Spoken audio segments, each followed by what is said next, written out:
φίλοι μου, γεια σας. Στο βίντεο που θα ακολουθήσει θα γίνει μια προσπάθεια να αναδειχθεί η αξία του φωτισμού στις εσωτερικές εκτροφές, στους κλειστούς χώρους εκτροφής δηλαδή, και η συμμετοχή του στην ευζοία και στην καλή υγεία των εκτρεφόμενων πτηνών. Ταυτόχρονα θα διαπιστώσουμε και θα δούμε πως ο φωτισμός επηρεάζει και αλλάζει τον ετήσιο κύκλο της ζωής των πτηνών και περνάει από τη μία φάση στην άλλη, όπως από την πτερώρια στη χειμέρια ηρεμία και από εκεί στην αναπαραγωγική περίοδο και ούτω καθεξής.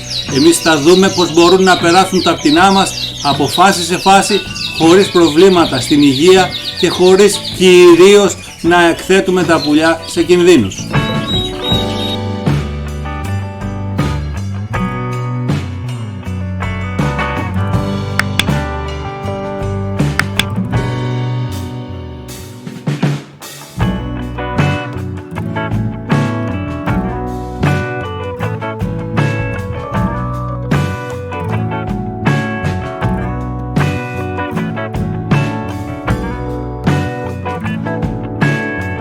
Μια λοιπόν εκτροφή που βρίσκεται σε εξωτερικό χώρο και λούζεται έστω και από διάχυση με το ηλιακό φως, πλεονεκτεί απίστευτα ως προς τα θέματα φωτισμού, συγκρινόμενη με μια εκτροφή που βρίσκεται σε εσωτερικό χώρο. Γιατί όσα μέσα και να χρησιμοποιήσει ο άνθρωπος, τον ήλιο μέσα σε εσωτερικό χώρο δεν μπορεί να προσομοιάσει. Και αυτό είναι ίσως και το μοναδικό μειονέκτημα της εσωτερικής εκτροφής. Η εσωτερική όμως εκτροφή επιλέγεται από τους περισσότερους εκτροφείς γιατί πλεονεκτεί απίστευτα σε όλες τις υπόλοιπες παραμέτρους και προβλήματα. Κατά συνέπεια, αν καταφέρουμε να δημιουργήσουμε στον εσωτερικό μας χώρο φωτισμό που θα πλησιάσει όσο καλύτερα γίνεται το φωτισμό του ήλιου, τότε περιορίζουμε αυτές τις συνέπειες στο ελάχιστο δυνατό.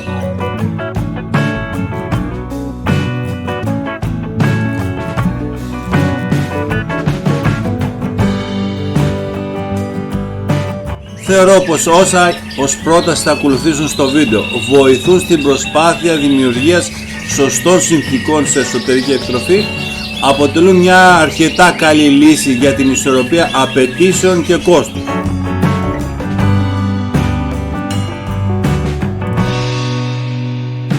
Όσα θα ακολουθήσουν δεν είναι απλά η γνώμη μου, αλλά στηρίζονται, θα υπάρχουν και σύνδεσμοι στο βίντεο από κάτω, σε μελέτες, γνώσεις και δεδομένα ανθρώπων που γνωρίζουν το αντικείμενο αυτό και ως τέτοια χρήζουν τουλάχιστον της προσοχής όλων μας. Ο αντίλογος όσοι ακούγονται είναι επιθυμητός γιατί θα μας βοηθήσει να εξελιχθούμε καλύτερα, αλλά θα είναι αποδεκτός εάν στηρίζεται σε στοιχεία και μελέτες αντιστοίχων τουλάχιστον κειμένων ή μελετητών στα οποία επικαλούμε και εγώ. Τεκμηριώσεις το έτσι κάνω όλα αυτά τα χρόνια και δεν έχω πρόβλημα θα πρέπει να μην γίνονται αποδεκτές, γιατί το δείγμα είναι ελάχιστο, μηδενικό και δεν μπορεί να στέκει στη λογική μας ως αποδεκτό.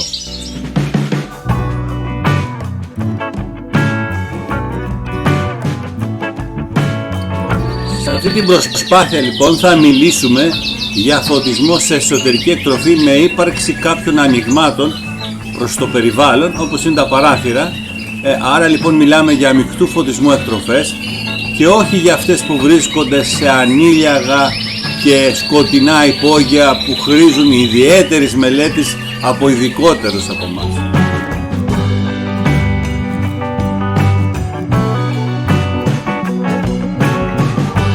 Για να μπορέσουμε να βοηθηθούμε και να κατανοήσουμε κάποια πράγματα, ας θυμηθούμε ή ας μάθουμε μερικά βασικά πράγματα που αφορούν το φωτισμό και το πώς βλέπουν το φως τα πουλιά.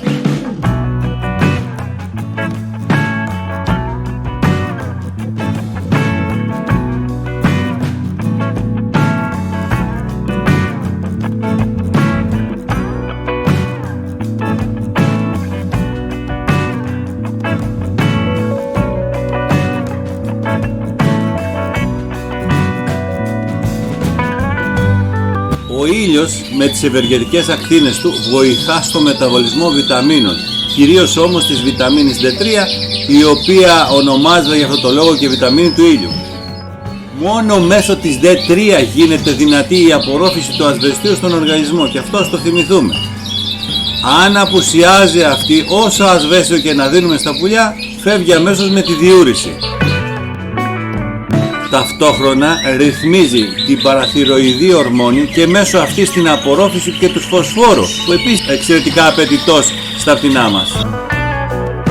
Επίσης επιτρέπει την απορρόφηση του ασβεστίου στα οστά, που ξέρουμε πόσο κρίσιμο γίνεται όταν υπάρχουν οτοκίες, για την ακρίβεια δυστοκίες. Συμβάλλει στη ρύθμιση του ανοσοποιητικού συστήματος των πτηνών και βοηθά στην καταπολέμηση των επιφανειακών μικροβίων και βακτηρίων. Οι παλιότεροι έλεγαν ότι ο ήλιος είναι φάρμακο. Όλες οι βιταμίνες, φίλοι μου, είναι απαραίτητες στον οργανισμό των πτηνών. Αλλά με χαμηλή τη βιταμίνη D3, τη βιταμίνη του ήλιου, έχουμε σοβαρές εκπτώσεις στις ζωές των πτηνών μας.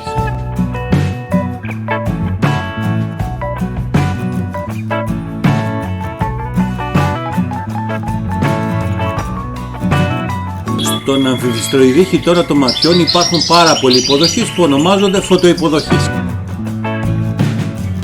Αυτοί χωρίζονται στα ραβδία για την νυχτερινή όραση που είναι πολύ ανεπτυγμένα στα νυχτόβια πτηνά και τα κονία που βοηθούν στην αντίληψη του χρώματος και του σχήματος αντίστοιχα για τα πτηνά που δραστηριοποιούνται την ημέρα. Με απλά λόγια, το φως που λαμβάνει ένα πουλί διεγείρει αδένες μέσα στον εγκέφαλό του, ιδιαίτερα τον κονοειδή και τον βλενογόνο, και με αυτόν τον τρόπο αντιλαμβάνεται, εκτός από τα χρώματα κόκκινο, πράσινο και μπλε, και ένα τέταρτο χρώμα που δεν το βλέπουμε εμείς αυτό, γιατί προέρχεται από την υπεριώδια ακτινοβολία, δηλαδή τις ακτίνες UV. Οι ακτίνες UV που δεν είναι ορατές στον άνθρωπο, αλλά επηρεάζουν την όραση των πτηνών, θα πρέπει να τύχουν της δέωσας προσοχής, γιατί συμβάλλουν τόσο στην καλή υγεία των πτηνών, όσο και στις αλλαγές της φάσεως της ζωής τους, τόσο με τον ημερήσιο όσο και με τον ετήσιο βιολογικό τους κύκλο.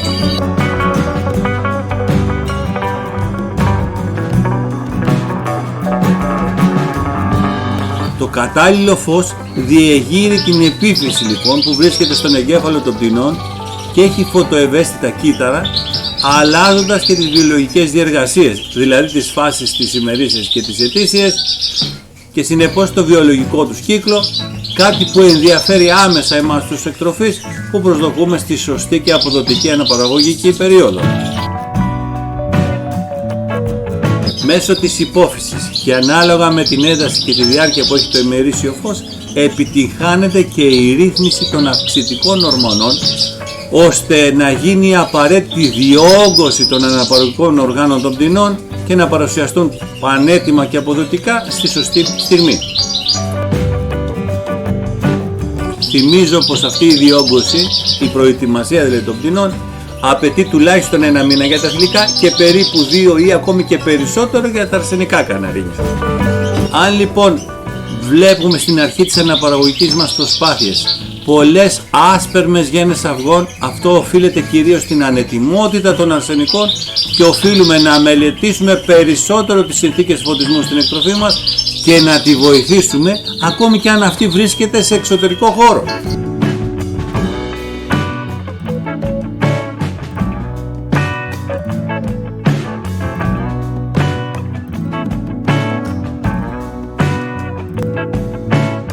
Για την προσομοίωση του φωτός μιας φωτεινής μέρας στην πατρίδα μας, ας πούμε στις αρχές Μαΐου, χρειαζόμαστε λαμπτήρες με λευκό ή αλλιώς ψυχρό φως, γιατί αυτοί αποδίδουν χρωματικά ολόκληρο το ορατό σε εμάς φάσμα χρωμάτων. Δηλαδή καλύπτουν από το κόκκινο μέχρι το ιώδες, κάτι που τους κάνει ιδανικούς για τη χρήση τους στα εκτροφία μας.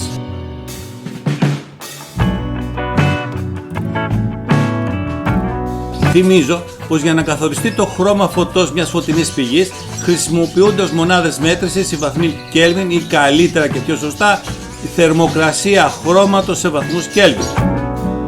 Μια τέτοια ανοιξιάτικη ηλιόλουστη μέρα, σύμφωνα με μελέτη του Εθνικού Μετσόβιου Πολυτεχνείου, κυμαίνεται η θερμοκρασία χρώματος του φωτός του ήλιου από 6 έως 7.000 βαθμούς Κέλβιν και αυτό μας οδηγεί, μας αναγκάζει, μας επιβάλλει να χρησιμοποιούμε λαμπτήρες με χρωματική απόδοση τυποποιημένη στους 6.500 βαθμούς Κέλβιν. Η χρωματική απόδοση του φωτός συμβολίζεται με το RA ή με το CRI και για τον ήλιο πλησιάζει το άριστα που είναι το 100. επειδή ακόμη ο άνθρωπος δεν έχει καταφέρει να φτάσει στο άριστα, γίνεται μονόδρομος για μας η επιλογή λαμπτήρων με χρωματική απόδοση μεγαλύτερη από 90. Ένα παράδειγμα τυποποίησης για τους λαμπτήρες TLD, το 965. Το 9 στην ουσία συμβολίζει χρωματική απόδοση μεγαλύτερη από 90 και το 65 πως έχουν θερμοκρασία χρώματος 6.500 βαθμούς Κέλβιν, και αυτό ας το κρατήσουμε ως πολύτιμο και χρήσιμο στοιχείο.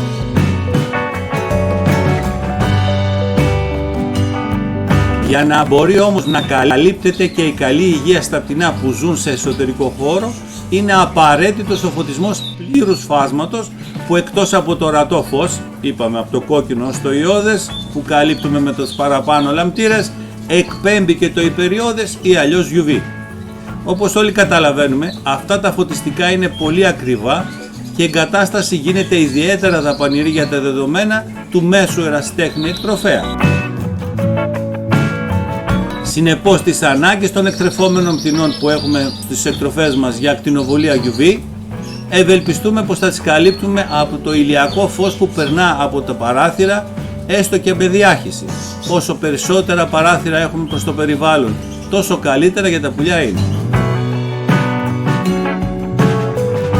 Πενιχρή συνδρομή και βοήθεια σύμφωνα με τους κατασκευαστές προσφέρουν και οι παραπάνω λαμπτήρες, εφόσον τοποθετηθούν στη σωστή απόσταση. Για να μπορέσουν οι παραπάνω λαμπτήρες να αποδώσουν έστω και ελάχιστα αυτή την ακτινοβολία, σύμφωνα με τον Patrick Truss, προαπαιτείται ο κλωβός να είναι σε απόσταση το πολύ 45 εκατοστά από τον λαμπτήρα. Το ποσοστό υπεριόδους ακτινοβολίας UVB που εκπέμπουν σύμφωνα με τον δόκτορα Μίκαελ Χόλικ είναι τόσο μικρό ώστε απαιτούνται τουλάχιστον 30 ώρες συνεχούς έκθεσης για να εμφανιστεί μια προσωρινή αύξηση στη σύνθεση της βιταμίνης D στα πτηνά, σε αντίθεση με τον ήλιο που χρειάζονται μερικά λεπτά. Πέρα από όλες αυτές τις τεχνικές λεπτομέρειες για τις ακτίνες UV και για τη συμβολή του ήλιου που αναμφισβήτητα βοηθά στην παραγωγή στον οργανισμό της βιταμίνης D, θα σας πω κάτι που διαπίστωσα μέσα από τα χρόνια εκτροφής και μέσα από την προσπάθεια και την αγωνία να βρω το καλύτερο για τα πτηνά μου. Η διατροφή είναι αυτή που διασφαλίζει πολύ περισσότερο από οτιδήποτε άλλο. Ούτε η βιταμινοδοσία βοηθά, ούτε οι προσπάθειες, εάν δεν υπάρχουν τροφές που να περιέχουν τη βιταμίνη D. Η βιταμίνη D, όπως όλοι γνωρίζουμε, περιέχεται κυρίως σε ζωικά και συνεπώς ακατάλληλα τρόφιμα για τα πουλιά μας, δηλαδή το ψάρι, το κρέας, τα μανιτάρια. Αντίθετα, μπορούμε άνετα να δώσουμε τροφές όπως την πιπεριά, το μπρόκολο, ο αρακάς και οπωσδήποτε το αυγό που την περιέχει σε μεγάλες ποσότητες. Ξέρω ότι κάνει κακό στα χρώματα των πτηνών συντροφιάς που βγαίνουν στους διαγωνισμούς, όμως ποτέ δεν στέρισα το αυγό από τη διατροφή των πτηνών, ακριβώς για αυτή την αξία του.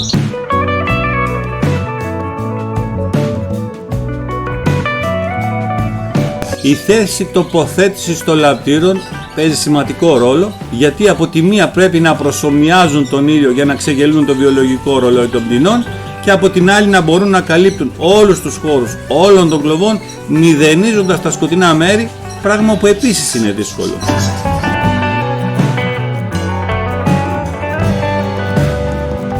Εξίσου σημαντική είναι και η ένταση του φωτισμού. Σύμφωνα μάλιστα με τον Dr. Matthew Vriedge, συγγραφέα του βιβλίου των εκτρεφόμενων πτηνών, η σωστή ένταση είναι 40 W ανά τετραγωνικό μέτρο επιφανείας κλωβών, πράγμα που πρακτικά σημαίνει μια λάμπα TLD 36 W ανά 4 περίπου κλωβούς αναπαραγωγής.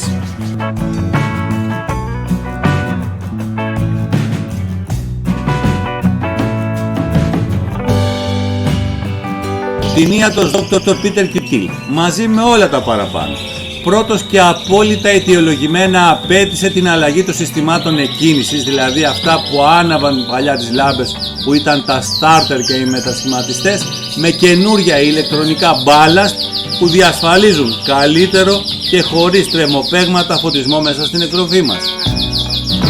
Βλέποντας το βίντεο με το μεγάλο τρεμόπαιγμα των λαμπτήρων τότε σίγουρα θα του δώσουμε δίκιο, γιατί το στροβοσκοπικό φαινόμενο που καταγράφει η κάμερα μπορεί εμείς να μην το νιώθουμε, να μην το βλέπουμε, το αισθάνονται, το νιώθουν και το βλέπουν τα πτηνά μας.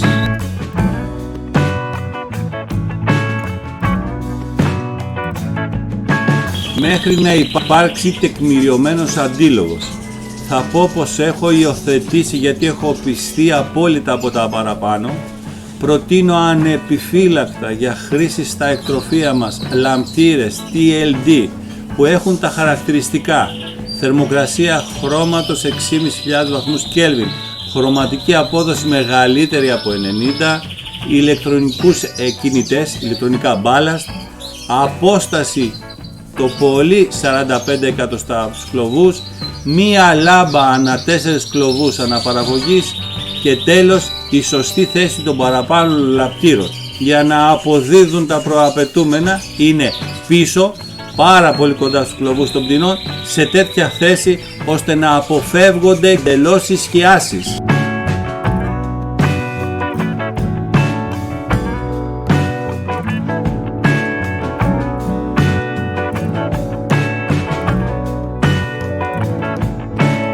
Με τον τεχνητό φωτισμό έχουμε τον απόλυτο έλεγχο στο φως της ημέρας και συνεπώς θα πρέπει να είμαστε ιδιαίτερα προσεκτικοί στις επιλογές της διάρκειας που θα πρέπει να έχουμε ανάλογα με την εποχή και τις φάσεις της ζωής των πτηνών στο εκτροφείο μας. Αυτός ο φωτισμός δεν θα πρέπει να σβήνει αμέσως μετά την αναπαραγωγή όπως βλέπω σε πολλά εκτροφεία, αλλά να συνοδεύει με τις απαραίτητες ρυθμίσεις τόσο στην έδωση όσο και στη διάρκεια όλο το χρόνο τα πουλιά. Δηλαδή, με τη φωτοδοσία θα πρέπει να φροντίσουμε να υπάρχουν όλες οι εποχές, γιατί αυτό είναι απολύτως απαραίτητο για να ολοκληρώνεται ρεαλιστικά ο κύκλος της ζωής των πτηνών.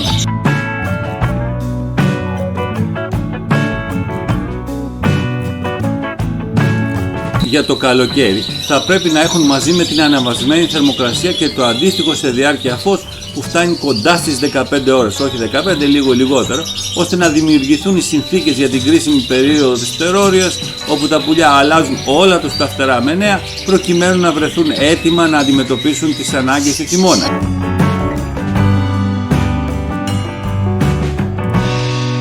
Στη συνέχεια, μειώνουμε σταδιακά τη διάρκεια της ημέρας μέχρι τις 12 ώρες, μειώνοντας απαραίτητα και την ένταση του φωτισμού, ώστε να υπάρχουν οι συνθήκες του φθινοπόρου. Το φθινόπωρο, κατά τη γνώμη μου, είναι η φάση που θα πρέπει να μας απασχολεί περισσότερο από κάθε άλλη εποχή, γιατί προαπαιτείται μελετημένη, σωστή και ορθολογιστική διαχείριση της διατροφής, ώστε στο τέλος του φθινοπόρου να έχουμε δυνατά πτηνά, δυνατούς οργανισμούς, έτοιμοι πουλιά να αντιμετωπίσουν τις κακουχίες του χειμώνα. Οι εκτροφείς θα πρέπει να προσέξουν ιδιαίτερα αυτή την περίοδο και να προσφέρουν μια εξαιρετικά πλούσια σε κάθε είδους σπόρου διατροφή που θα οπλίσει κατάλληλα τα πτηνά. Αυτό εδώ και δεκαετίες είναι η βάση και της δικής μου εκτροφικής προσπάθειας, γιατί πιστεύω ότι όσο πιο σωστά και δυνατά περάσει ένα πτηνό τη μία φάση της ζωής του, τόσο πιο εύκολα και ακίνδυνα θα ξεπεράσει και την επόμενη.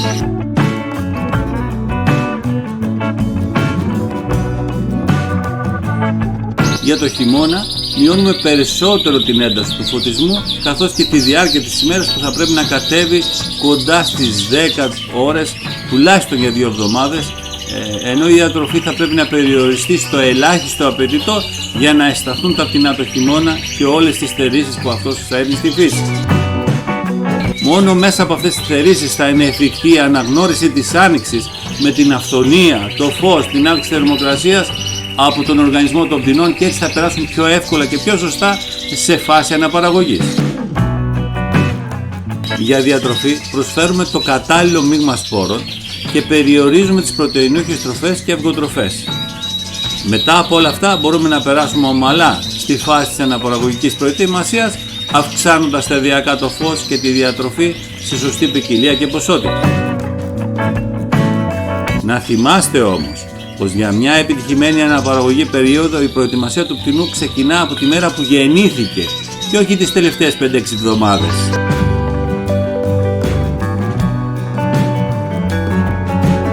Στο φωτισμό που λειτουργεί στο εκτροφείο μου υπάρχουν 4 ανεξάρτητα κυκλώματα.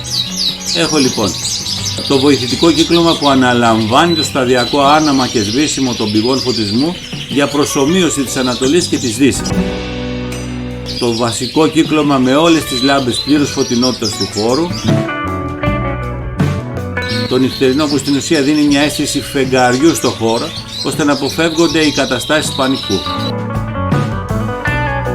Και τέλος, το κύκλωμα ασφαλείας που αναλαμβάνει να καλύπτει μερικώς το χρόνο σε περίπτωση διακοπής του ρεύματος, άσχετα από την ώρα. Έτσι αποφεύγονται οι καταστροφικές συνέπειες σε πτηνά, νεοσούς και φωλιές, αν η διακοπή του ρεύματος τα βρει εκτός θέσης.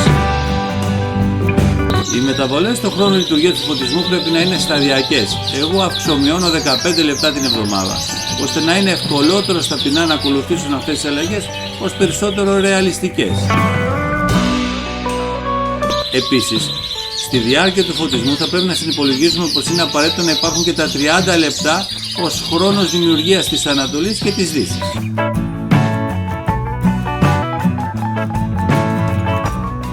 Για μένα απαιτείται, έστω και με αποκλήσεις 4-5 εβδομάδων από το φυσιολογικό, να δημιουργούνται όλες οι εποχές στην εσωτερική εκτροφή, ρυθμίζοντας το φωτισμό στην αντίστοιχη με την εποχή διάρκεια που προσομοιώνουμε.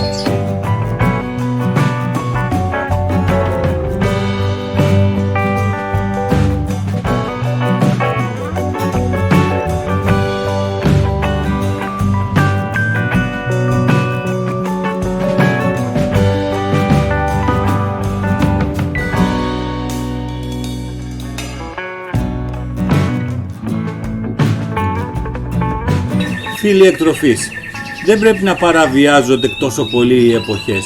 Δεν πρέπει να πιέζουμε τα πουλιά να κάνουν αναπαραγωγή εκτός εποχής.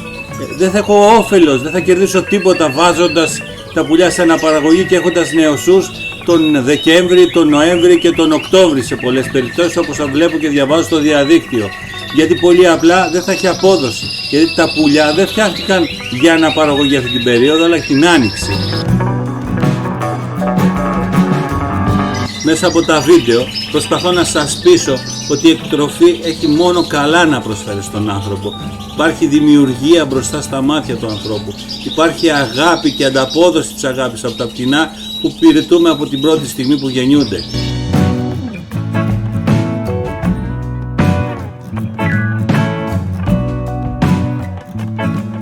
Είναι υποχρέωση του κάθε εκτροφέα, τουλάχιστον των παλαιότερων, να υπηρετήσει τη διάχυση, να υπηρετήσει την εξυπηρέτηση, να μεταφέρει γνώση στους νεότερους.